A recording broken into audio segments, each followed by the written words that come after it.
안녕하세요. 키노캔버스 별그물입니다. 오랜만에 인사드립니다. 이제 봄이 왔습니다. 봄이 언제 와서 또 언제 소리소문 없이 가버릴지 모르니까 봄을 마음껏 만끽하시는 나날 되시길 바라겠습니다. 이번 회차부터 영화로운 글감이라는 컨텐츠로 찾아뵙고자 합니다. 글을 쓰고 싶은데 어떤 글감으로 써야 하나 고민되시는 분들이 많을 텐데요. 영화는 굉장히 풍성한 글감들을 품고 있습니다. 영화로운 글감 시간을 통해 영화를 소재로 에세이를 쓰고 싶으신 분들을 위해서 한 편의 영화에서 제가 생각하기에 가장 흥미롭다고 생각하는 글감, 특히 우리네 삶과 사회와 연결 지을 수 있고 인문학적 담론으로 확장시킬 수 있는 글감을 소개해 드리고자 합니다. 이번 시간에 다룰 영화는 알렉산더 페인 감독의 바튼 아카데미입니다. 바튼 아카데미는 1970년 미국 동부의 바튼 아카데미라는 가상의 학교를 배경으로 한 영화입니다. 그런데 특이한 건 이 영화가 시간적으로 1970년을 배경으로 하고 있을 뿐만 아니라 실제로 1970년대에 만들어진 영화처럼 보인다는 겁니다. 바튼 아카데미는 오프닝에서 예스러운 제작사, 배급사 로고, 70년대식 영화 등급 표기, 1.66대 1의 좁은 화면비, 70년대를 상징하는 포크송, 셀룰로이드 필터를 적용한 필름 질감의 화면을 통해 1970년대 영화의 느낌과 정서를 사실적으로 구현합니다. 어떻게 보면 영화를 일부러 낡은 것으로 보이도록 만든 건데요. 알렉산더 페인 감독은 인터뷰에서 영화의 질감과 음향뿐 아니라 스토리텔링과 캐릭터 조형, 그리고 영화의 제작 방식까지 70년대 풍으로 만들어 보려는 실험을 감행했다고 말합니다. 영화를 구태여 그렇게 연출한 이유는 무엇일까요? 알렉산더 페인은 여느 명 감독들이 그렇듯이 지독한 할리우드 키드였고 1970년대 미국 영화가 지금의 자신을 만들었다고 말합니다. 그는 1970년대를 공기 중에 모든 명작들이 떠다니던 할리우드 영화의 마지막 황금기라고 회고합니다. 그는 특히 졸업의 감독으로 유명한 마이크 니콜스, 대부 시리즈로 유명한 프랜시스 포드 코폴라, 체코 감독 밀러스 포먼에게 큰 영향을 받은 것으로 알려져 있습니다. 밀러스 포먼은 잭 니콜슨이 정신병동에 갇힌 남자로 출연한 뻐꾸기 둥지 위로 날아간 새와 살리에라 모차르트를 다룬 영화 아마데우스로 유명한 감독이죠. 이들 감독들의 작품들은 실험적인 영화 형식과 비판적인 주제의식으로 미국 영화의 새로운 장을 열었다는 의미에서 뉴 아메리칸 시네마라고 불립니다. 뉴 아메리칸 시네마는 당대 미국의 반전평화운동, 흑인 민권운동 등 진보적인 사회운동과 궤를 같이 하며 주류의 가치와 전통적 규범을 비판했습니다. 특히 마틴 스콜세지의 택시 드라이버, 마이클 치미노의 디어 헌터, 할 레시비의 귀향, 프랜시스 포드 코폴라의 지옥의 묵시록 같은 뉴 아메리칸 시네마들은 미국인들이 대거 참전한 베트남 전쟁의 부조리를 비판했습니다. 바튼 아카데미 역시 베트남 전쟁을 배경 사건으로 다룹니다. 제가 볼 때 바튼 아카데미에 깊은 영향을 준 건 1970년대 영화의 형식보다 뉴 아메리칸 시네마에 투영된 시대 정신인 것 같습니다. 알렉산더 페인은 그리스 일간지 카트메리니와의 인터뷰에서 전쟁은 어디에서나 항상 이런 식입니다. 전쟁에 나가서 죽임을 당하는 사람들은 대개 가난하고 평범한 사람들입니다. 미국은 수세기 동안 전멸당한 아메리카 원주민부터 노예 제도에 이르기까지 그러한 불의 위에 세워졌습니다. 라고 말합니다. 결론적으로 알렉산더 페인이 바튼 아카데미를 진짜 1970년대 영화처럼 만든 건 단지 과거의 정서를 실감나게 재현하는 데 머무는 게 아니라 1970년대 시대 정신을 관객에게 오롯이 전달하기 위한 것이라고 볼 수 있습니다. 영화는 바튼 아카데미 성가대 학생들이 크리스마스 찬송가를 합창하는 장면으로 시작합니다. 베들레헴 마국간에서 태어난 예수를 기리는 이 성가는 온 마을에 눈이 내리는 거룩한 풍경과 병치되며 자애롭고 사랑이 넘치는 크리스마스의 정서를 자아냅니다. 하지만 이렇게 영화 전반에 눅진하게 깔려있는 크리스마스의 정서는 사실 이후 이어질 날카로운 풍자를 위한 포석이라고 할 수 있습니다. 왕눈깔이라 불리며 교사들이나 학생들에게 비호감의 대상인 폴 선생님은 크리스마스 기간을 포함해 겨울방학 때 집에 가지 못하고 학교에 남는 학생들을 지도하기 위해 학교에 머물게 됩니다. 표면적으로는 원래 학교에 남기로 했던 동료 교사의 어머니가 아프다는 게 이유였지만 사실 그건 거짓말이었습니다.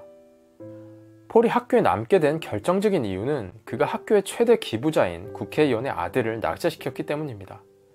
학교의 교장은 아이들을 올바로 교육시켜야 한다는 건학 이념보다 돈 많고 권력 있는 사람들의 심기를 챙기는 걸 중시합니다. 폴은 일종의 괘씸죄로 학교에 남게 된 것이죠. 바튼 아카데미 강당에는 1차, 2차 세계대전에서 희생된 학교 동문들을 추모하는 글귀들이 새겨져 있습니다. 무엇보다 그의 베트남 전쟁에서 사망한 커티스 램의 사진이 클로즈업됩니다. 커티스 램은 바튼 아카데미 주방 매니저인 메리의 아들로 집안 형편 때문에 학교 졸업생 중 유일하게 대학에 진학하지 못하고 전쟁에 징집됐다가 죽고 말았습니다. 목사는 성탄 예배에서 조국을 위해 희생된 사람들, 가난한 이웃들을 위해 기도하자고 말합니다. 그때 폴은 옆자리에 앉은 동료 교사에게 아픈 어머니를 위해 기도하겠다는 말을 건네면서 그의 거짓말을 저격합니다. 그런데 폴이 겨냥하는 대상은 동료 교사만이 아닙니다. 그는 목사의 기도를 따라하면서 당대 미국 개신교의 위선을 풍자합니다. 복음주의에 기반한 미국 주류 교회는 냉전 시기에 무신론을 토대로 한 공산주의를 자유에 대한 위협으로 간주했기 때문에 반공주의를 지향했습니다. 그래서 자유주의를 지향하는 남베트남 정부가 공산주의 정부인 북베트남과 싸우는 베트남 전쟁을 자유를 지키기 위한 의로운 전쟁으로 인식했고 미국의 전쟁 개입을 적극적으로 지지했습니다. 하지만 베트남 전쟁에 파병된 젊은이들은 메리의 아들 커티스 램처럼 대부분 가난한 청년들이었습니다. 조너선 닐의 미국의 베트남 전쟁이라는 책에 따르면 베트남 전쟁 교전에 참가한 미군 병사의 약 80%가 노동자 계층 출신이었다고 합니다. 미국의 베트남전 파병은 자유주의 이데올로기와 국익이라는 신성한 명분하에 이뤄졌지만 실제로 전쟁에서 희생을 당한 것은 대부분 가난한 청년들과 소수민족 출신 시민들, 흑인들이었습니다.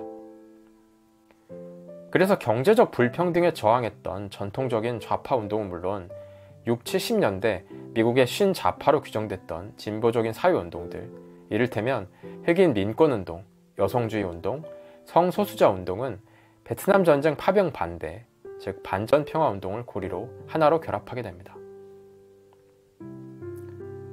그러니까 여기서 폴은 전쟁에 끌려갈 걱정이 없는 부잣집 아이들이 다니는 바튼 아카데미 성탄 예배에서 그런 사회적 부조리에는 눈 감은 채 전쟁에서 희생된 청년들을 추모하자는 목사의 위선에 짙은 냉소를 드러내는 것입니다. 전쟁에서 죽음을 맞이한 메리의 아들 커티스 램은 이 영화에 등장하지 않지만 그의 부재하는 존재감은 영화 내내 크리스마스 시즌에 들뜬 분위기와 대조되는 무거운 정서를 자아냅니다. 램은 어린 양을 뜻합니다. 어린 양은 기독교에서 사람들의 죄를 대신해 희생양이 된 그리스도를 상징합니다. 영화 바튼 아카데미는 메리의 아들 커티스 램이 미국의 사회적 불평등에 대한 희생양이라고 말합니다. 영화는 바튼 아카데미 기숙사에 있는 커티스의 빈 방을 디졸브 기법을 통해 반복적으로 보여줍니다. 카메라는 방을 가까이서 관찰하다가 점점 멀어집니다. 방에는 바이올린, 회색 타자기, 악보대, 바튼을 상징하는 깃발 등이 놓여 있습니다. 특히 벽 한가운데 붙어있는 패브릭 포스터가 눈에 띕니다. 여기에는 마틴 루터킹 목사의 얼굴이 그려져 있습니다. 흑인 민권운동에 헌신했던 마틴 루터킹 목사는 1967년 4월 한 연설에서 베트남 전쟁에 대해 이렇게 말했습니다. 전쟁은 가난한 사람들의 희망을 무너뜨리는 데 그치지 않았습니다. 전쟁은 그들의 아들과 형제, 남편을 전쟁터로 보내 다른 인구에 비해 엄청나게 높은 비율로 죽게 만들었습니다. 우리는 조지아 남서부와 이스트 할렘에서 찾지 못한 동남아시아의 자유를 보장하기 위해 우리 사회에서 불구가 된 흑인 청년들을 8,000마일 떨어진 곳으로 보냈습니다.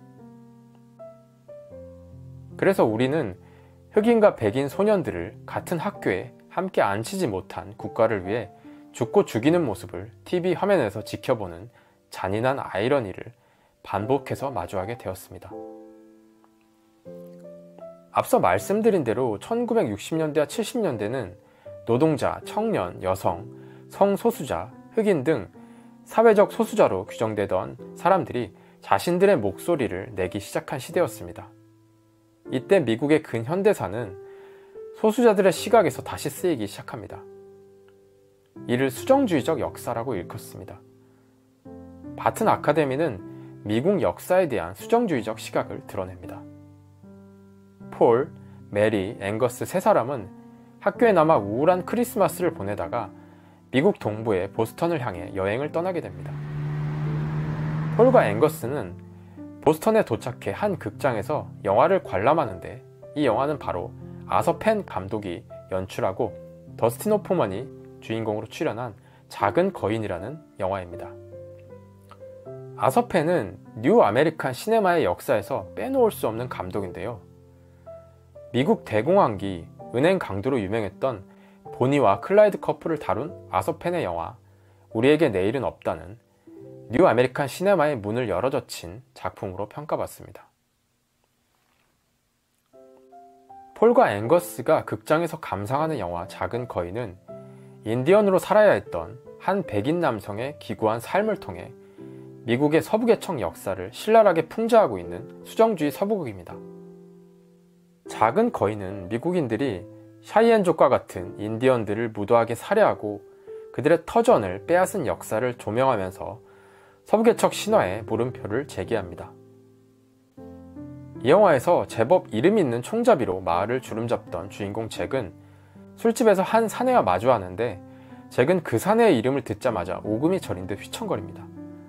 그는 바로 서부개척 시대의 전설적인 총잡이 와일드 빌입니다. 와일드 빌은 서부개척 시대의 미국인들에겐 영웅이었지만 원주민 인디언들 입장에서는 잔혹한 악당이라 할 수 있습니다. 와일드 빌은 바튼 아카데미에서도 언급됩니다. 학교에 잔류한 학생 중 한 명인 제이슨은 기업 CEO인 아버지의 전용 헬기를 모는 조종사가 와일드 빌이라고 말합니다. 이를 통해 영화는 가난한 사람들과 사회적 소수자들을 희생시켰던 1970년대 자본과 국가 권력의 부조리한 행태를 원주민들의 땅을 빼앗았던 서부개척 시대의 역사와 동일선상에 놓습니다. 영화 바튼 아카데미는 다양한 요소들을 통해 전쟁의 비판적인 메시지를 암시합니다. 폴과 앵거스가 여행을 떠날 때 등장하는 동상은 민맷 동상입니다. 이 동상은 미국 독립전쟁에 참전한 민병대를 기리기 위해 만들어졌다고 합니다. 18세기 미국 독립전쟁 과정에서 상당수의 원주민들이 희생됐습니다. 독립전쟁 당시 북아메리카 대륙에 정착한 미국인들은 동부 전선에서는 영국과 전쟁을 벌였고 서부 전선에서는 인디언들과 전쟁을 벌였습니다. 영국이 인디언 보호구역 정책을 통해 미국 정착민들의 서부로의 영토 확장을 제한했기 때문입니다. 앵거스는 학교 직원 리디아의 초대로 가게 된 크리스마스 파티에서 동년배의 친구 앨리스를 만나게 되는데, 이때 이들의 대화에서 피카소의 그림 게르니카가 언급됩니다. 잘 알려졌다시피 게르니카는 1937년 스페인 내전 당시 독일군이 게르니카에 가한 폭격을 소재로 하여 스페인 내전의 폭력성을 고발하는 그림입니다. 스페인 내전은 프란시스코 프랑코 장군이 이끄는 군사 독재 세력과 이에 저항했던 공화파 간의 내전이었습니다. 하지만 독일의 히틀러와 이탈리아의 무솔리니가 프랑코 정권을 지원했고, 미국을 비롯한 세계 53개국에서 모인 의용군이 공화파를 돕기 위해 참전해서 점차 국제전쟁으로 확대됐습니다. 바튼 아카데미는 이처럼 베트남 전쟁, 인디언 전쟁, 스페인 내전을 상기시키며 전쟁의 폭력성과 그 안에서 희생되는 사람들을 돌아보게 합니다. 결국 이 영화는 뉴 아메리칸 시네마의 정신을 통해 미국 근현대사를 비판적으로 돌아보면서 폴과 앵거스, 스승과 제자의 뜨거운 우정, 폴, 앵거스, 메리 세 사람의 인간적 연대를 통해 시대의 상흔을 치유할 수 있는 가능성을 모색하는 작품이라고 할 수 있습니다. 영화 속 1970년대처럼 2020년대인 현재에도 전쟁의 폭력이 존재합니다. 우리가 사는 세상은 사실 전혀 평화롭지 않습니다. 오히려 전쟁의 시대라고 명명할 만합니다. 전 세계에서 발생하는 전쟁과 분쟁을 연구해온 웁살라 갈등 데이터 프로그램에 따르면 2020년과 2022년에 각각 56개의 국가 관련 무장 분쟁이 발생했고 2023년에는 무장 분쟁의 수가 59개로 증가해서 1946년 데이터가 수집된 이래 역대 최고치를 기록했다고 합니다.